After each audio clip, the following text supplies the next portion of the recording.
안녕하세요, 직장인입니다. 오늘은 대기업 적성검사와 면접 준비 영상입니다. 저는 현재 대기업에 재직 중이며 이전에는 외국계 기업에서 3년간 일했습니다. 대학생 취준 시절 국내 유명 대기업들과 외국계 기업의 최종 면접을 모두 경험해봤고 좋은 결과가 있었습니다. 결국엔 원하는 직장을 선택할 수 있었죠. 제가 오늘 준비한 영상이 많은 분들께 도움이 되었으면 좋겠습니다. 우선 인적성입니다. 인성검사는 답이 정해져 있는 게 아니기 때문에 솔직히 답변하시면 됩니다. 비슷한 문제를 여러 번 물어서 확인을 하기 때문에 거짓 답변을 할 경우에는 채용 시 불이익이 있을 수 있다고 합니다. 최대한 도덕적인 관점에서 상식적인 답변을 한다면 크게 문제 없을 겁니다. 적성검사가 사실 중요하죠. 언어, 수리, 추리 등 기업마다 과목이 다를 수 있습니다. 요즘엔 비대면 검사를 많이 실시하기 때문에 과목 수가 줄어들고 있는 추세입니다. 20-30개의 문항을 30분 내에 풀어야 하기 때문에 시간이 많이 촉박하죠. 그래서 단순히 문제집을 사서 많이 풀어보고 해설지를 보는 방법으로는 부족합니다. 제한 시간을 두고 시험 보는 연습을 하는 것을 추천드립니다. 선택과 집중을 해야 되죠. 1-2분 안에 못 풀 것 같으면 그냥 포기하고 내가 풀 수 있는 문제만 풀어도 충분합니다. 잘 아시겠지만 적성검사는 스피드가 중요합니다. 한 문제라도 더 풀고 맞추는 것이 포인트겠죠. 자, 그럼 어떻게 빨리 풀 수 있을까요? 첫 번째, 시중 교재의 강의를 이용할 것. 요즘 나오는 교재들은 인터넷에 무료 인강이 제공되는 경우가 많더라고요. 저도 처음에는 뭐 별거 있겠어? 하고 강의를 하나 봤는데 정말 빨리 푸시더라고요. 문제 유형별로 30초 내 혹은 길어도 1분 내에 풀어버리는 다양한 공략법들을 강사님들이 소개해주기 때문에 무조건 보는 것을 추천드립니다. 공짜잖아요. 두 번째는 유튜브입니다. 유형별 문제풀이 방법을 검색하면 세상의 다양한 천재들이 여러분들을 도와주기 위해 영상을 많이 올려놨습니다. 특히 봉봉TV, 취준생들 사이에서는 정말 유명한 채널이죠. 이 채널에서 소개해주는 문제풀이법들 정말 도움 많이 받았습니다. 화장실에서 혹은 대중교통 이용할 때 영상 하나씩 보면 정말 좋겠죠. 세 번째는 필요한 공식들 정리하기. 수능을 본 지 오래돼서 수열이나 기타 간단한 수학 공식들이 잘 기억이 안 나실 수 있어요. 깨끗한 메모장에 헷갈리는 공식들, 경우의 수 구하기나 수열 같은 거 있잖아요. 다 정리해 놓으시고 문제풀이 할 때 참고하시면 좋습니다.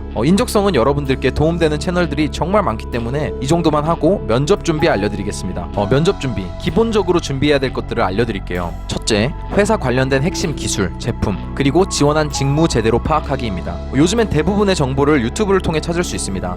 많은 대기업들이 공식 유튜브 채널과 블로그 등을 운영하기 때문에 정말 다양한 정보를 얻을 수 있습니다. 현직자 Q&A나 브이로그 등을 통해 내가 지원한 직무에 대해서 알아볼 수 있을 겁니다. 해당 산업군의 시장 동향 등도 유튜브 검색을 통해 파악할 수 있겠죠. 반드시 필요한 작업입니다. 기사를 하나하나 찾아보는 것도 좋지만 유튜브는 시간 효율적으로 정리된 정보를 얻을 수 있어 굉장히 추천하고 싶습니다. 둘째, 자소서 여러 번 읽기. 면접관은 자소서나 이력서를 토대로 질문을 하게 될 거예요. 돌발 질문이나 창의 질문, 직무와 관련된 질문도 있겠지만 대부분은 지원자의 경험에 대한 것들을 묻습니다. 내 자소서 이력서를 토대로 질문을 예상해보고 연습해보세요.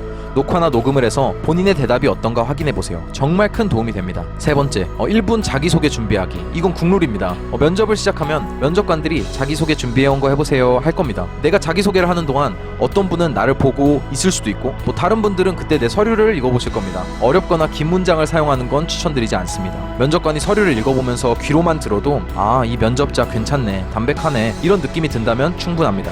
들어와서 정중하게 영화나 드라마 속 직장인처럼 바른 자세로 인사하고 밝은 표정으로 자기소개를 하시면 됩니다. 지금부터 말하는 내용은 정말 중요합니다. 저는 살면서 여러 번의 면접을 경험했어요. 면접 장소에 가서 1-2분만 앉아있어도 어떤 사람이 붙을지 어떤 사람이 떨어질지가 예상이 되더라고요. 기본적인 것들이 지켜지지 않는 경우가 생각보다 엄청 많습니다. 네 번째는 바로 복장과 태도입니다. 대기업 최종 면접인데도 불구하고 정말 다양한 사람들을 많이 봤어요. 남성의 경우 지저분한 머리, 뒷머리가 길다든지 파마머리가 다듬어지지 않았다든지 심한 투블럭을 한다든지 여성의 경우 밝은 색상의 염색 머리, 화려한 디자인의 머리, 너무 진한 화장, 정돈되지 않은 머리 절대 안됩니다. 절대. 반드시 면접 전에 머리를 다듬는 것을 추천드립니다. 여성이든 남성이든 무조건 단정한 머리가 좋습니다. 불필요한 액세서리, 금반지, 금시계, 너무 화려한 안경테 등 지금 와서 생각해봐도 이해가 가지 않습니다. 액세서리는 아무것도 하지 않는 것을 추천드립니다. 굳이 한다면 눈에 띄지 않는 단정한 것을 추천드립니다. 시계 정도는 괜찮을 수도 있겠네요. 면접관이 봤을 때 시선이 분산되지 않게 하기 위함입니다.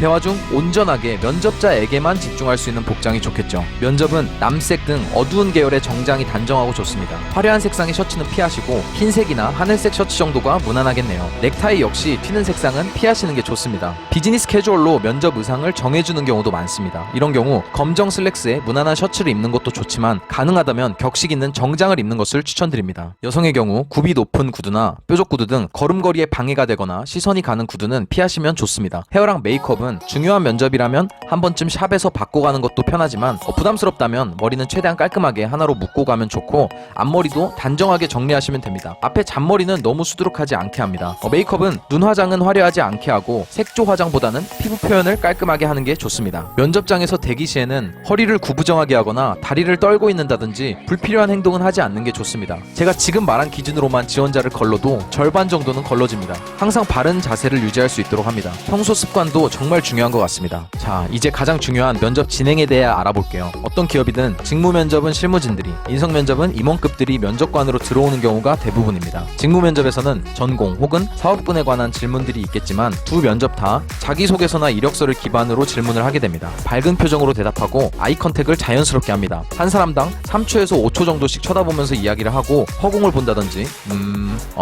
이런 소리를 내며 자신 없어 하는 모습을 보인다면 감점 요인이 될 수 있습니다. 예상 질문들을 준비해보고 거울을 보며 담백한 문장으로 대답하는 연습을 꼭 해보시는 걸 추천드립니다. 답변이 너무 길다면 듣는 사람이 지루하겠죠. 필요한 내용만 말하는 연습이 중요합니다. 돌발 질문, 생각지도 못한 질문을 들었을 때는 어떻게 대처하는 게 좋을까요? 저 같은 경우는 잠시 생각할 시간을 가져도 괜찮을까요? 라고 말하고 잠시 생각을 정리했습니다. 자, 이렇게 하는 게 정답이라는 건 아닙니다. 중요한 건 잘 알지 못하는 부분에 대해 횡설수설하게 된다면 면접관에게 신뢰를 잃게 됩니다. 잘 모르는 부분이 있다면 죄송하지만 제가 잘 모르는 내용입니다. 제 생각에는 이러이러한 이유 때문에 이러이러할 거라고 생각됩니다. 답변이 틀려도 상관없습니다. 본인이 그렇게 생각하는 이유를 논리적으로 말할 수 있다면 충분히 좋게 봐주실 겁니다. 마무리 멘트. 저는 항상 마무리 멘트를 준비하는 편입니다. 저는 최종 면접까지 가서 이 진부한 멘트로 항상 좋은 반응을 받았고 지원한 모든 기업 면접에서 합격했습니다. 지루한 이 영상을 여기까지 본 사람들한테만 알려줄게요. 면접이 끝나가는 시점에서 면접관들끼리 침묵이 오면 누군가 이런 말을 할 겁니다. 네, 오늘 수고하셨고 마지막으로 궁금한 거나 하고 싶은 말 있나요? 자, 이건 지원자에게 마지막으로 주는 정말 소중한 기회입니다. 이 상황에서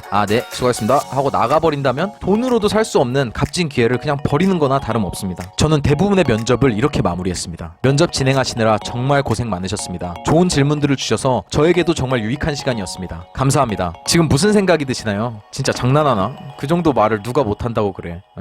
맞아요. 그게 포인트예요. 면접관들은 구조화된 면접을 진행하게끔 지시를 받습니다. 면접 내용과 관계없이 마지막에 반전의 한마디로 불합격이 합격이 되는 경우는 없습니다. 다만 면접 중에 내가 너무 긴장돼서 얼어있고 젠틀하지 못한 모습을 보였을 수도 있습니다. 그럼 면접관이 속으로 이 지원자 내용은 괜찮은데 좀 매너가 없는 것 같다, 이런 인상을 가질 수도 있겠죠. 하지만 밝은 표정으로 고개 숙이면서 감사합니다 라는 말을 한다면 그런 오해는 충분히 없어질 수 있어요. 마무리 멘트가 너무 길면 오히려 감점 요소가 될 수 있고 대부분의 지원자가 이런 소리를 합니다. 제가 오늘 너무 긴장돼서 준비한 걸 많이 못 보여드린 것 같아 아쉽습니다. 어쩌고 저쩌고. 그리고 제가 아까 질문에서 제대로 답변 못한 내용이 있는데 어쩌고 저쩌고. 말이 길어지면 면접관이 지루해요. 면접을 빨리빨리 진행하고 싶은데 상당수의 지원자들이 이런 소리들을 합니다. 하루 종일 비슷한 류의 마무리 멘트를 들으면 좋게 봐주려고 해도 면접관도 사람이다 보니 안 좋게 볼 수 있겠죠. 핵심은 멘트보다도 태도인 것 같아요. 정말 감사합니다 라고 하며 제대로 일어나서 정중하게 허리 숙여 인사하는 연습을 해보세요. 목소리 톤도 신경 쓰고 말의 템포와 허리 숙이는 속도 등 여러 번 연습해 보셔야 합니다. 진심입니다. 꼭 거울 보고 연습하세요. 허리 숙일 줄도 모르고 감사하다는 말도 안 하는 사람들이 생각보다 많이 있습니다. 연습을 안 한다면 내가 그런 사람이 될 수도 있어요. 면접이 끝난 안도감에 후다닥 면접장을 빠져나올 수도 있겠죠. 비슷한 스펙이라면, 최종 면접까지 간 상태라면 지원자의 지식의 양보다는 태도가 합격 불합격을 결정하는 경우가 많습니다. 오늘 영상이 유익했다면 구독과 좋아요 부탁드리겠습니다. 궁금한 내용이 있다면 댓글로 질문 남겨주세요. 직장인이었습니다.